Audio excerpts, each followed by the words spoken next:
Just আপনার অহংকার আজকে এই ধরনের সিচুয়েশন ক্রিয়েট করেছে ছাত্র সমাজে।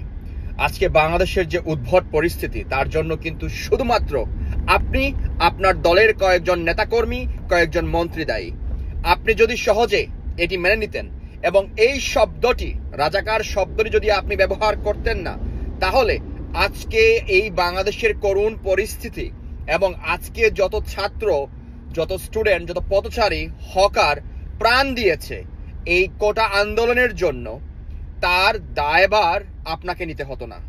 আপনি আজকে রাষ্ট্রকে পুরো দুমড়ে মুচড়ে ফেলেছেন। আজকে আপনি রাষ্ট্রকে পুরো ধ্বংস করে দিয়েছেন। আপনার এই অহংকার আপনার পতনের মূল হয়ে দাঁড়াবে।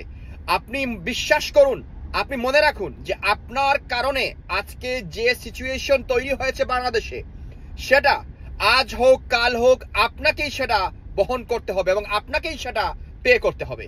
আপনি ভুলে যাবেন না ইতিহাস, আপনি ভুলে যাবেন না যে আপনার পরিবারের সাথে কি হয়েছিল।